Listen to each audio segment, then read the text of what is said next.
Donc, le thème des JNA, c'est l'Assemblée des cabanes.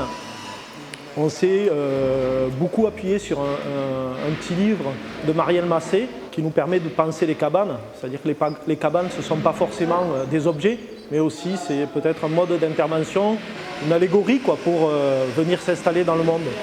C'est-à-dire que ce n'est pas la cabane comme espace d'exclusion dans lequel on vient se mettre tout seul pour s'isoler du monde, mais bien au contraire, la cabane construite où on a besoin de l'autre pour venir faire ensemble.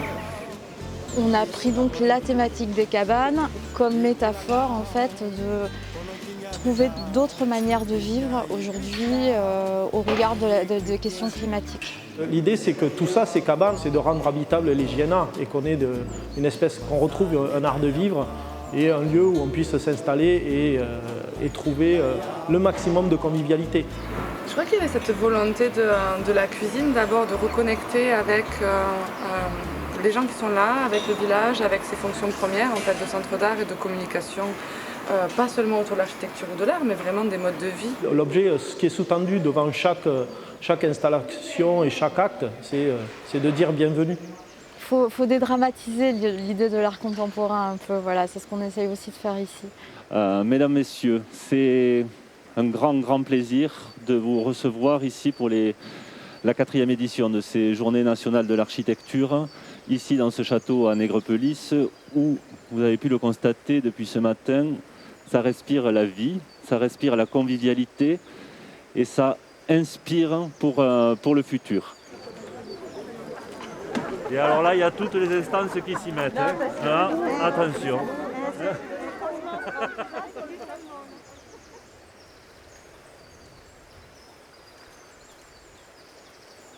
La vie du centre d'art ne devait pas être pour nous quelque chose qui soit confiné, c'est le cas de le dire actuellement, dans un bâtiment et que les gens presque aient peur de rentrer ou se disent je vais pas aller là-dedans parce que...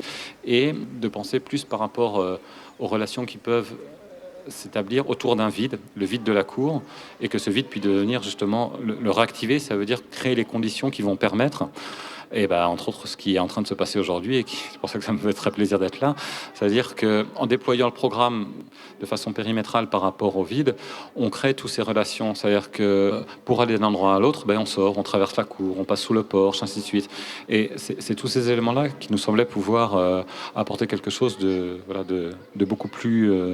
intéressant. Et finalement, parfois sur des grandes villes et sur des projets culturels qui pourraient paraître plus ambitieux, on ne retrouvait pas non plus cette envie de créer quelque chose de différent, de particulier au niveau de la relation entre l'architecture, un lieu, un territoire, l'art, et ainsi de suite.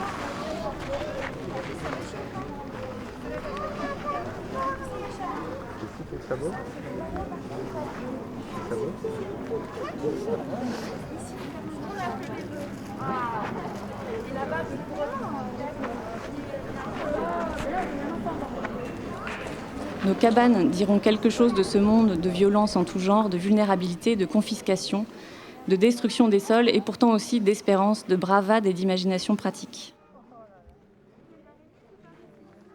Construire, c'est aussi déconstruire le regard. Une situation résidentielle précaire, elle est souvent encore traitée d'abord comme un problème.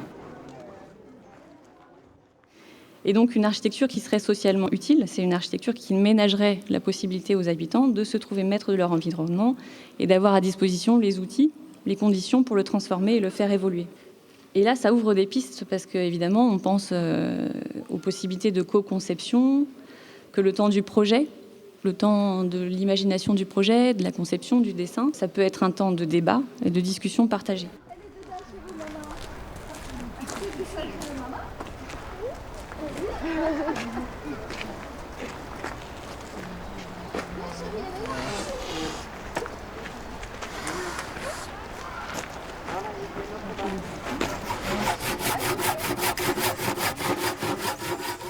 Les cabanes, à la différence des architectures, n'ont rien à voir en fait avec des plans, avec des calculs techniques ou économiques, qui supposeraient ce qu'on appelle donc un projet. La cabane telle que je la conçois, elle n'existe probablement pas. Mais c'est cette cabane dont toutes les cabanes, à mon avis, tirent leur identité. La cabane, dans sa construction, elle n'obéit à aucun ordre. Elle est d'abord faite de matériaux pauvres, ou appauvris, disons, des éléments de rebut ou de récupération, toujours singuliers. Si bien que la forme des cabanes dépend de la nature même de ces éléments, des éléments qui ont servi à la construire.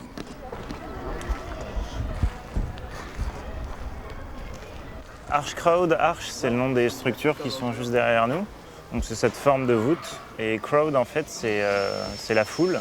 Et on organise des chantiers participatifs pour essayer d'élaborer des solutions d'hébergement d'urgence à partir de matériaux de récupération. Abri d'urgence, mais pas seulement, aussi de l'habitat alternatif et d'autres structures telles que des serres. Donc ça a un caractère, vraiment une réflexion autour de l'environnement. Mais ça permet également de rendre la construction de ces arches accessible à des personnes qui n'ont pas forcément les moyens d'aller s'acheter du bois neuf et des matériaux neufs. La nano, c'est vraiment pour limiter la mortalité liée au mal logement dans la rue. Donc c'est faire un espace qui soit isolé, confortable et un espace d'intimité aussi. Et celle qui est plus grande, c'est vraiment un espace de vie, donc c'est différent comme application. C'est un projet open source à vocation sociale. Et en fait, tous les plans sont partagés sur Internet librement.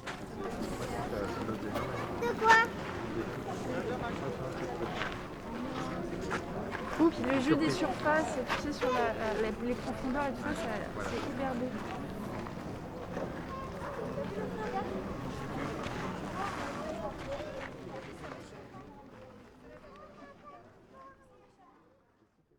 Ingold, au fond, l'habité est déjà présent dans le milieu naturel.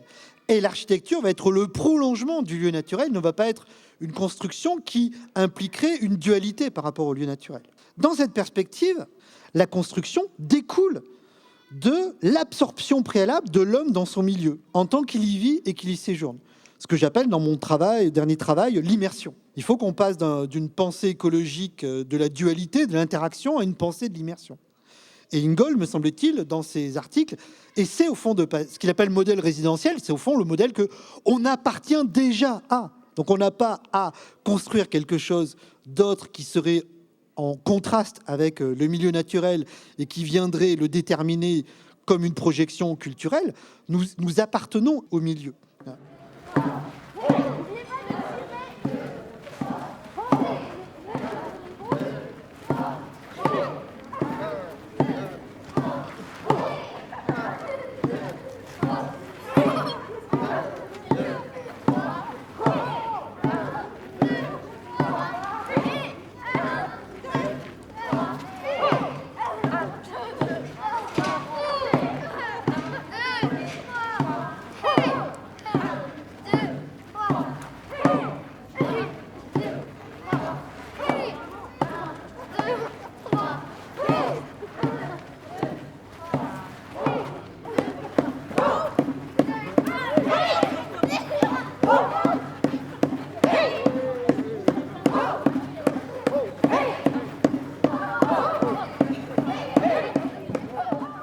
Si les cabanes nous renvoient toujours immanquablement à l'enfance, ce n'est pas par un effet d'absorption nostalgique, mais c'est en vertu d'une puissance qui leur est propre.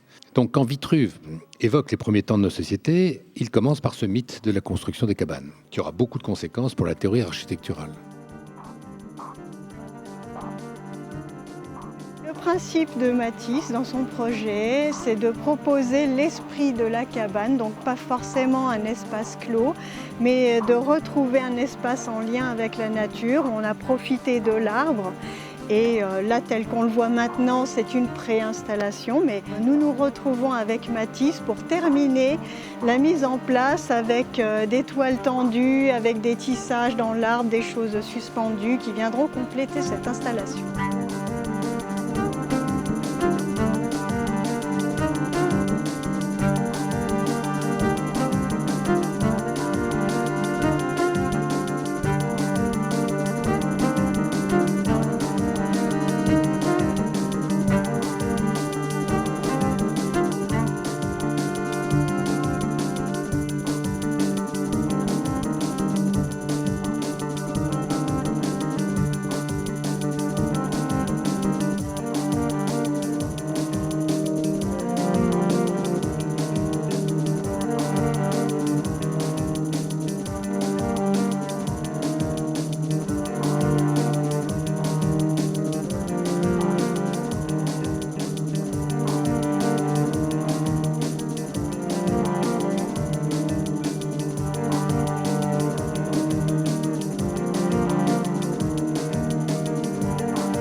l'origine de l'architecture aussi, elle est climatique. Parce que pourquoi, en réalité, on construit, si on relie Alberti ou Vitruve, ils expliquent que c'est pour se protéger du soleil ou se protéger du froid.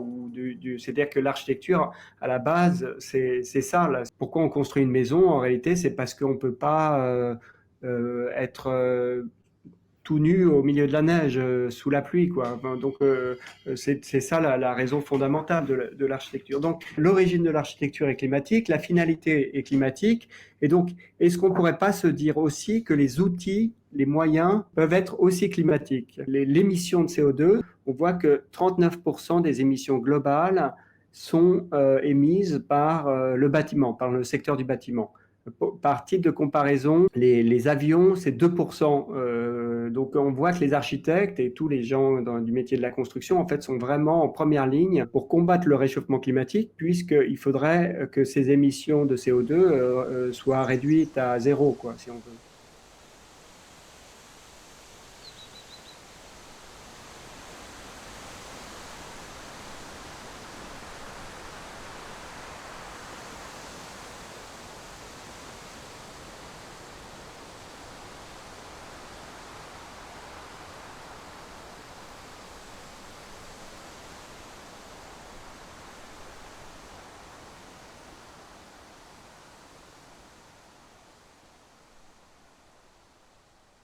The actual society understands the world in another terms, no? With artificial climate, with artificial horizon, where all is controlled, where there's no doubts, where the climate always is the same of the year, no?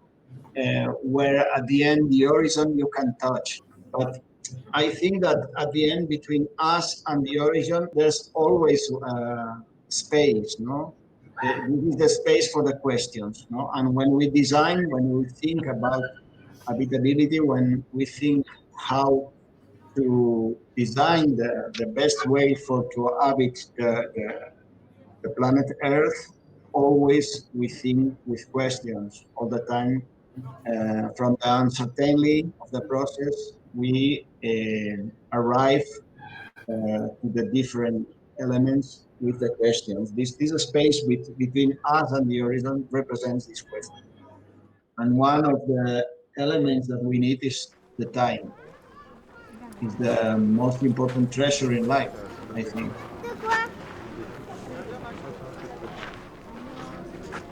Le jeu des surfaces. La notion de vitesse en fait floue le territoire et c'est vraiment ça qui peut en effet, de manière inconsciente, régler en fait la manière dont on voit aussi également d'autres sujets tels que le rapport humain, le rapport aussi à la politique et tous ces sujets qu'on exerce au quotidien.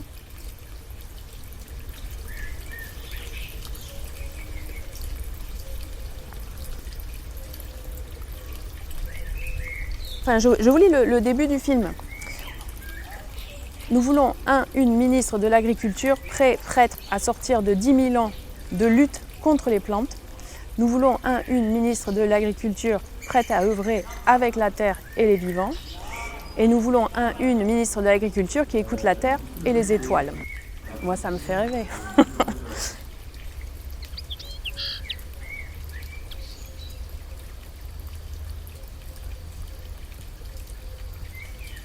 J'ai quelque chose d'important à vous dire. La vie est belle. Mais belle d'une façon qu'on a du mal à imaginer. Et en fait, il fait un programme agricole sur 1000 ans. Pour moi, c'est important que ce manifeste il puisse être regardé par les agriculteurs de mon village et qu'il puisse être regardé par des adolescents. Il faut que ce soit visuellement suffisamment stimulant pour les embarquer. L'action artistique présente des avantages notables dans le processus de construction d'une nouvelle société.